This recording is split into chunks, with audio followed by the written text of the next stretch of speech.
Dalawa na palang komite sa Kongreso ang interesado sa issue ng human rights violation at tungkol sa illegal drugs ng nakaraang gobyerno.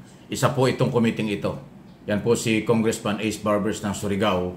Siya yung chairman ng committee on tungkol sa illegal drugs. Okay? Na nag-iimbestiga dyan sa issue ito. Sunod ay ang committee on Committee on Human Rights ni Congressman Benny Abante naman ng Maynila.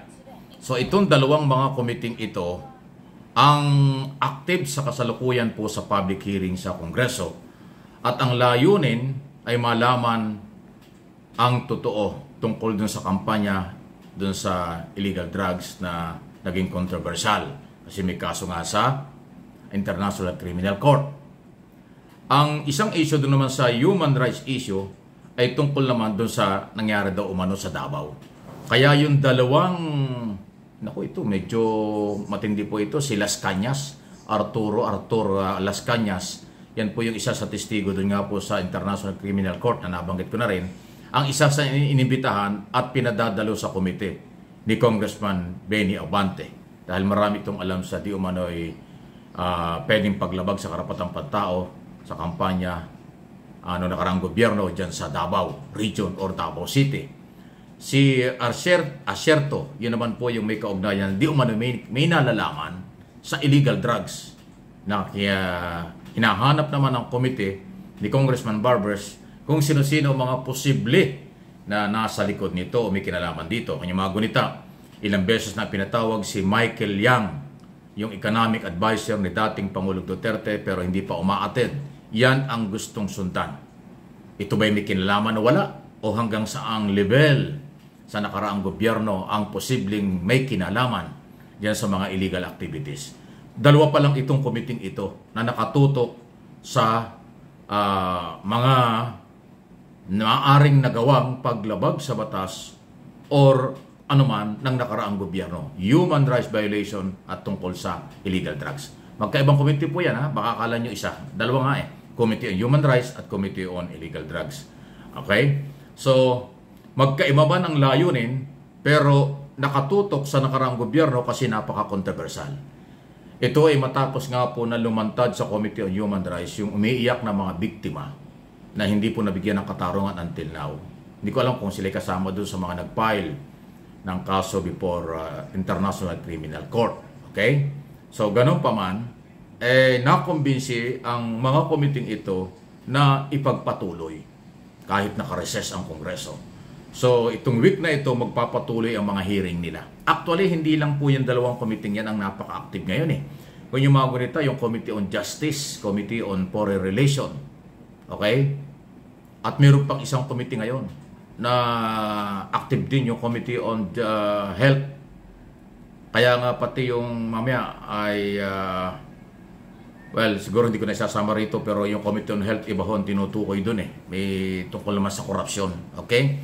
Yung Committee on Foreign Relation at saka Justice ay nakatutok naman dun sa di umano'y gentleman agreement ng di umano'y pinasok na karang gobyerno at saka ho nitong China.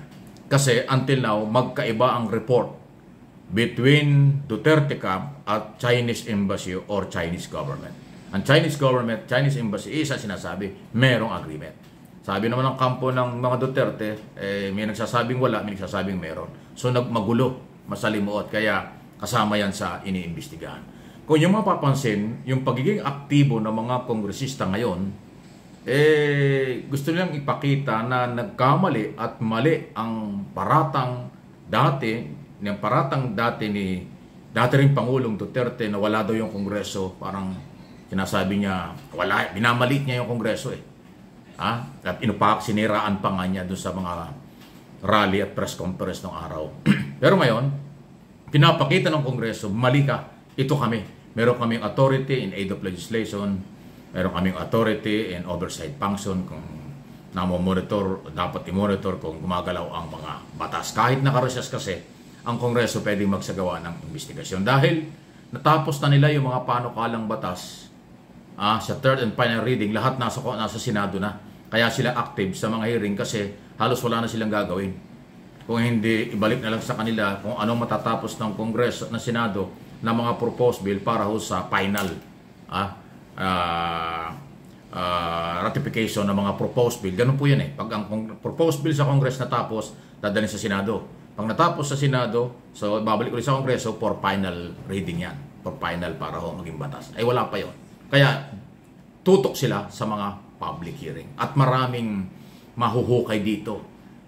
Parang nakita ko illegal drugs issue, human rights, gentleman agreement nga, overpriced di umano sa medicine ng COVID, at saka ho yung problema rin sa PhilHealth. Okay? Yan ang mga binabantayan ng Kongreso ngayon sa aking monitor. Well, ay wala tayong magagawa. Trabaho nila yon. Walang pwedeng magbawal. Kung yung mga gunita, si Congressman Pulong Duterte, anak ng dating Pangulong Duterte, nag-file ng resolution. Gusto niya ay paabuti ng 25 years. O mula pa ng panahon na ERAP, 1998, na mag-umupo sa ERAP, doon daw magsimula ang pag-imbestiga sa human rights issue. Hindi lang doon sa parang gusto niyang pagtakpan. Bakit doon lang nakatutok sa 6 na taon ng Duterte administration? Bakit yung kay ERAP, kay Gloria at kay Aquino hindi daw isinali?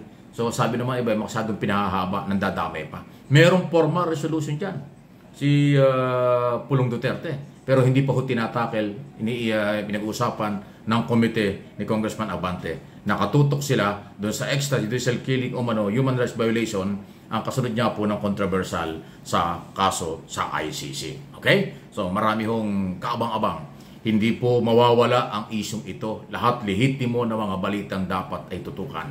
Ganun pa man, isa ho sa nakapagtataka, mukhang medyo naglaylo ang mga Duterte ngayon. Kung yung mapapansin, si dating Pangulong Duterte, hindi nga alam kung nasaan. Nasa abroad, nagpapagamot, nagpapahinga, nasaan ba siya? Wala. Si Basti Duterte, parang iba na yung statement. Parang hindi man nagpapaawa, nagmamakaawa, pero tatanong siya bakit na-relieve ang kanyang mga pulis sa Davao. Si Pulong, natahimik na rin. Si Vice President Saray, lagi naman tahimik yan, laging no comment lang. So nakita nyo, may naglaylo sila. Ang maingay lang sa kanila yung kailang mga vlogger. Na kung ano man ang purpose, hindi natin alam. Pero yung mismo mga Duterte, ilang araw na o linggo na, nag-iba na sila ng bahagya. Hindi ko alam kung nagulantang sila sa galaw ng Kongreso, massive na mga public hearing, at mukhang ang tinutumbok ay sila dahil yung nakaraang gobyerno ang gustong alamin ng mga kongresista kung ano ang ginawa sa loob ng 6 na taon at nakalipas pang mga taon. Nako, matindi. Hindi ko man sinabing gantihan ito, pero ipinapakita, tulad ng sinabi ko, ng mga kongresista at ng liderato ng Kongreso, mali si Duterte sa kanyang akusasyon sa Kongreso. Sila ay independent at pwede silang magsagawa ng anumang investigasyon kung gugustuhin nila katulad ng ginagawa nila sa kasalukuyan.